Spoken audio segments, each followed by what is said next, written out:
శ్రీరామనవమి శుభాకాంక్షలు. ఇప్పుడు మీ అందరికీ ఒక వ్యక్తిని పరిచయం చేయబోతున్నాను. ఆయనే ఈ ప్రోగ్రామ్ ప్రొడ్యూసర్ రాముడు మంచిపల్లి.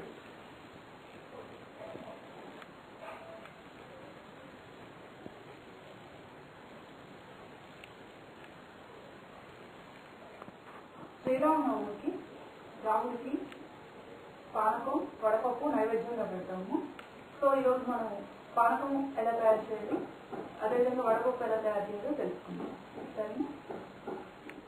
ముందుగా పానకం తయారు చేసుకోవడానికి కావాల్సిన పదార్థాలు ఏంటో చూద్దామా. మరి బెల్లం, మిరియాలు, యాలకులు. వడపప్పుకు కావాల్సింది పెసరపప్పు.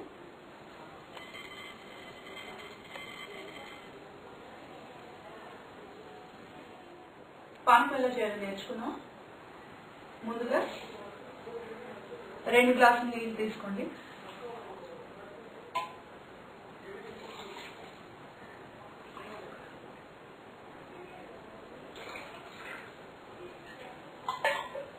దీంట్లో ముందుగా బెల్లం వేసుకుందాం. ఒక 6 స్పూన్ల బెల్లం వేసుకోండి.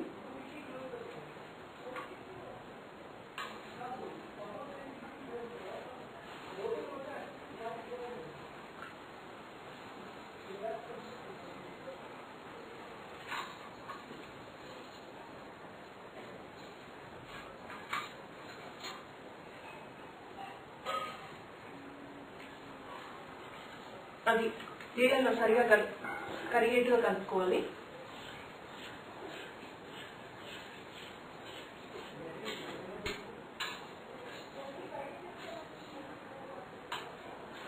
బెల్లం పొడి చేసి పెట్టుకుంటే బాగా తొందరగా కరిగిపోతుంది.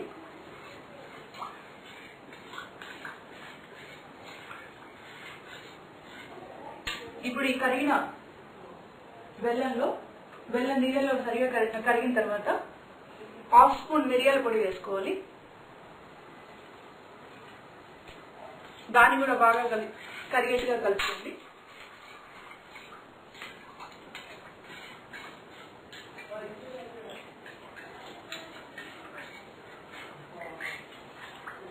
ఇది కరిగిపోయిన తర్వాత యాలకుల పొడి 1/2 స్పూన్,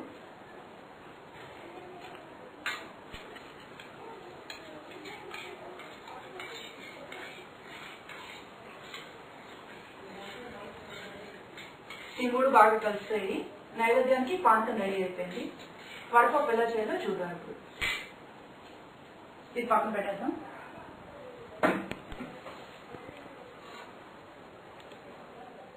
వడపప్పుకు కావాల్సిన పదార్థాలు: ముందరగా పెసరపప్పుని నీళ్ళలో నానబెట్టుకుని తర్వాత ఇలా రెడీ చేసుకోవాలి. నీళ్ళు వంపేసి దీంట్లో కలుపుకోవడానికి పచ్చిమిర్చి తురుగులాగా చేసుకోవాలి. తర్వాత కొబ్బరి, కొద్దిగా టేస్ట్ సాల్ట్, కొంచెం నీళ్ళు, ఒక చిన్న నీళ్ళు తర్వాత పిండడానికి. ఇప్పుడు వడపప్పు ఎలా తయారు చేయాలో చూద్దామా.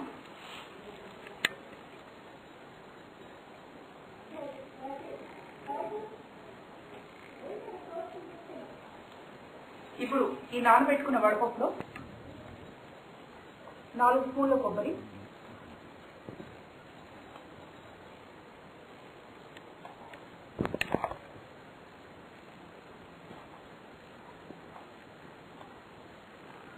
తర్వాత 1 స్పూన్ పచ్చిమిర్చి తురుము,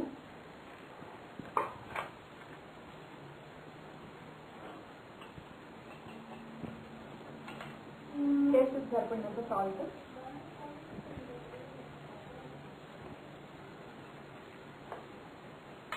తర్వాత 1/2 స్పూన్ నిమ్మరసం.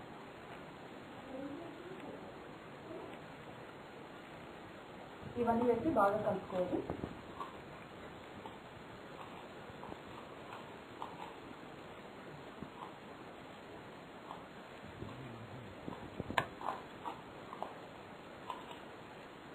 నైవేద్యానికి వడపప్పు రెడీ అయిపోయింది. ఇప్పుడు మా ప్రొడ్యూసర్ గారికి పానకం రుచి చూపిద్దాం.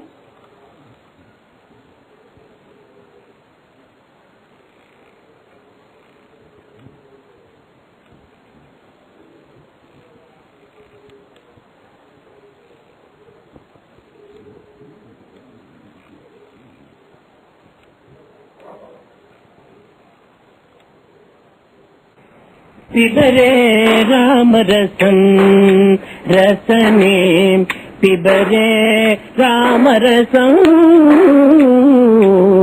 पिबरे रामरसं रसने पिबरे पिबरे रामरसं रसने पिबरे रामरसं पिबरे रामरसं रसने पिबरे रामरसं पूरीकृत पातक संसर्गं पूरीकृत पातक संसर्गं पूरित नानाविध फलवर्गं पूरित नानाविध फलवर्गं पूरित नानाविध फलवर्गं पूरित नानाविध फलवर्गं पिबरे रामरसं रसने पिबरे रामरसं पिबरे रामरसं रसने पिबरे रामरसं कौसल्या दशरथ सुकुमारं